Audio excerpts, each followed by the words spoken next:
basically, you like the ride of the car, you like the interior of the car, but really the selling point for you was audio-based, as you like that stock 8-inch location up front.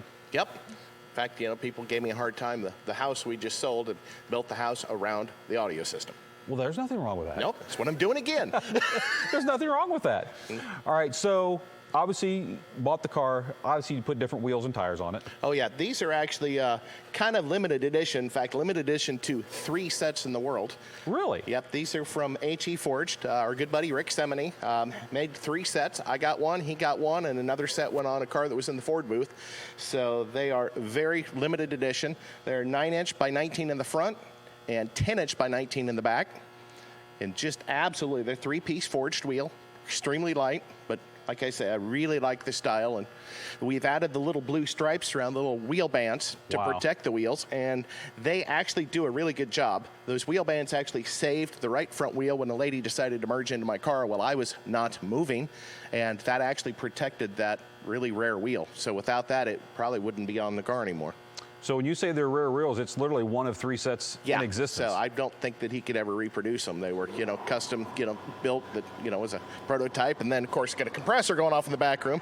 And for those of you who didn't think the buzz was enough, now we got an air compressor in the back that fired up. So hey, we got all sorts of extraneous noises going on here tonight. Yep. So just for fun, we've changed a few things. The rotors have a little insignia on them. That's R1 Concepts on the rotors and the brake pads, and the little caliper covers have Q-Class stamped into them. So that's MGP caliper covers with Q-Class logo actually stamped into the cover.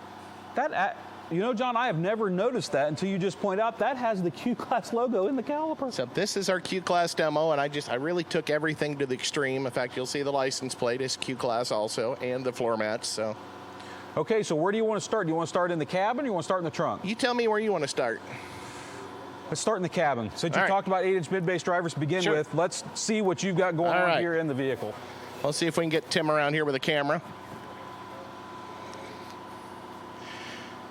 So first of all, when you look in the car, it looks fairly stock. I wanted to keep the stock look. So that is actually the stock ring, outer ring on the 8-inch driver, but not the original grill. I took our L7 woofer grills and I repressed the 8-inch Comp RT woofer grills, so they're going to match the woofer grills in the trunk. So kind of tie everything together. If you notice, we took just a little bit of blue onto the dash. One of my really good friends, Eric French at Wicked Racing, has painted every inch of this car at least once, and you can't tell it. There's not a seam anywhere. He's just an amazing painter. Wow. But we wanted to just bring a little bit of blue into the car without getting gaudy. And if you notice, it's still got the stock radio in it. I was just going to mention that. It looks like you stayed with the stock head unit. And that's one of the things we brag about with our amplifiers. They integrate exceptionally easy with any OEM or aftermarket head unit. So you don't have to have a real expensive line output converter. In fact, in this car, there are no line output converters. It's speaker level right into the Q-Class amplifiers. And it works phenomenal. And I noticed you say, you bring in a little bit, I love that touch of blue that you've done in that dash beauty panel. But I also noticed you brought some blue LED lighting not only into the sill plates, but also under the dash into the footwell area. Well, you know me. I'm into lighting. Always have been. You're into lighting like Tokyo's into lighting. You're into lighting. I know you, John. And here's the little subtle known hint. That's factory in the car. The other reason I bought the car. LED I didn't have to do it. You didn't have to do it. It was already there. And it's color changing. You actually changed the color of the gauges on the dash, the sill plates, the under dash lighting. So it's full RGB lighting. Right from Ford. So it's the GT Premium. So it's a little step up from the basic GT. So stock head unit, so obviously that is all stock there, but you said, besides the driver and the door, which you said was an RT, correct? Yep, so it's an RT, 8-inch. What else is in the front of the vehicle, speaker-wise? We have QSS 674s in the stock locations, coaxially mounted. They're running off a bridged IQ 1005, so approximately 300 per channel on the doors at 4 ohms. Okay. Plenty of power. And then in the pillars, I've sunk another QSS tweeter, which is running at ultra high frequency. It's running about 12K and up. Oh, I see that right up. I'd never noticed them before, but. So I kind of call this psychoacoustics. It's such a high frequency, you really can't even hear them, but your eyes see them, so they think that's where your sound is coming from. Helps bring that sound stage up. True. And actually, even though you can't really hear it, consciously. Your brain will hear it, and it's kind of like throwing your voice. GM did a study about putting piezo tweeters in the headliner, and it actually helps bring the stage up. So it kind of psychoacoustics, just kind of for fun. And like I say, they do add a little bit. You got to show some of the product in the car, even though most of it's hidden. Now, I know it's hard to see with the Timmy Rizzo or anything, but what do you have in the rear, if anything? I have another set of QSS 674 just because. Just because. In fact, they're not even turned on. I never turn them on. I never play rear speakers, but just in case I ever had someone in the back and they wanted to hear something, we can play it. Got it. So now, Tim already popped the trunk open for us. Let's move around to the trunk. I'm going to grab my iPad here so I can see. Seth, you notice it's kind of dark back here in the trunk. It's really, John, this isn't your style at all. Yeah, we don't have any trunk lights.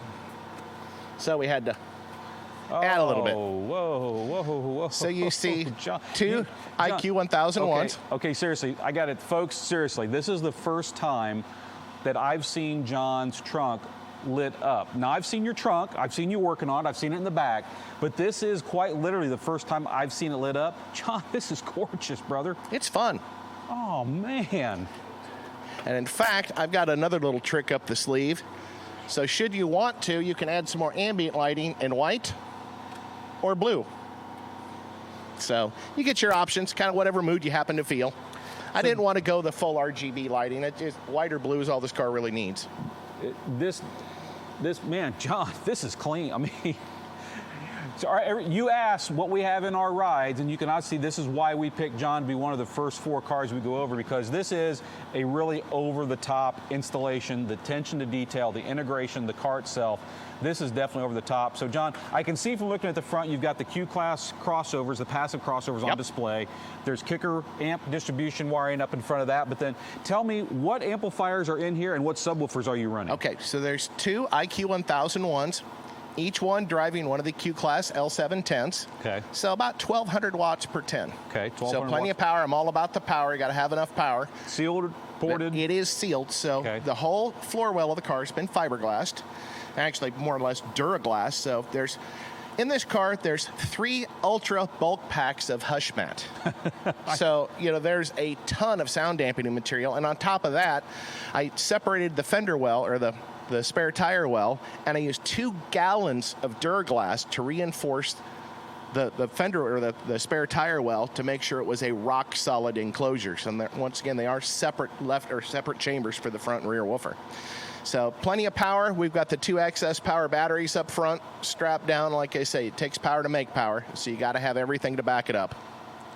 Man, just absolutely gorgeous, John.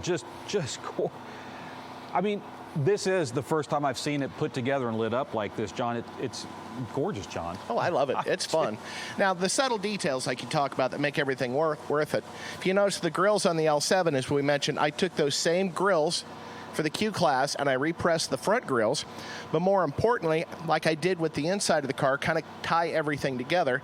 And you probably can't see this really well by the cameras, but around all the amplifiers, around the crossovers, and around the woofers, there's actually a strip of chrome-plated aluminum that's 1/4 inch thick, so it gives that same appearance as the bezels on the gauges on the dash. So everything has the same theme throughout the car.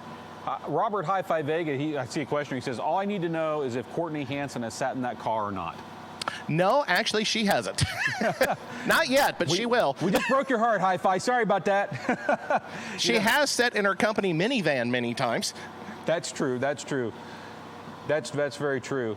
So she likes to go out and listen to KICKER music after we get done filming on the set. So it's been a lot of fun. She will actually go out and we'll sit for 2 or 3 hours listening to music.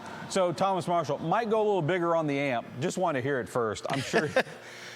Well, the other 2 amplifiers are IQ 1005s. So one IQ 1005 is bridged into a 3-channel, so it's running the sets of door speakers at 300 a channel. Well, then the 500 watts of sub power for that amplifier is actually running mid-bass to 1 door. The other IQ 1005 is in 5-channel mode. It's run the tweeters in the pillars at 12K and up. Okay. It runs the rear fill whenever they happen to be on. Right. And it runs the other mid-bass driver.